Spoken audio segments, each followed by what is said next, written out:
കൊളപ്പുള്ളി അപ്പൻ. ചെറ്റയാ, ഭൂലോക ചെറ്റ. അതുകൊണ്ടാ കളി അവന്റെ മുന്നിൽ ഞാൻ മാറ്റി കളിച്ചത്. രജിസ്ട്രേഷൻ കഴിഞ്ഞില്ലേ, ഇനി ഇമ്പക്കെന്താ അപ്പനും അപ്പൂപ്പനും? ഇനിയാണ് കളി. ഇനിയാണ് ബാപ്പു കളി വരാൻ പോകുന്നത്. കോവിലകം ഞാൻ പൊളിക്കുന്നില്ല എന്നറിയുമ്പോൾ അപ്പൻ റിയാക്ട് ചെയ്യും.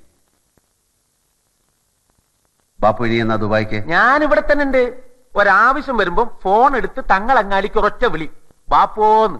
അടുത്ത സെക്കൻഡില് ബാപ്പു റെഡി. നന്ദകുമാർ സാർ ഇന്നലെയും വിളിച്ചിരുന്നു, കൂടെ തന്നെ ഉണ്ടാവണമെന്ന് പറഞ്ഞിരിക്കുക. സർ, ഞാൻ എന്താ വേണ്ടത്?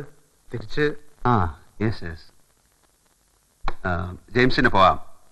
നന്ദനും ഞാനും ഇല്ലാത്തതല്ലേ, ബാംഗ്ലൂരിൽ താൻ വേണം. നന്ദനെ വിളിച്ച് പറയണം ഇവിടുത്തെ കാര്യങ്ങൾ. ശരി സർ. ഞാൻ താമസം നാളെ തൊട്ട് കോവിലകത്തേക്ക് മാറ്റും. അതെന്നതാ സാറേ, ഗസ്റ്റ് ഹൗസിലെ സൗകര്യങ്ങൾ പഠിക്കാത്തോണ്ടാണോ? അല്ല പിള്ളേ,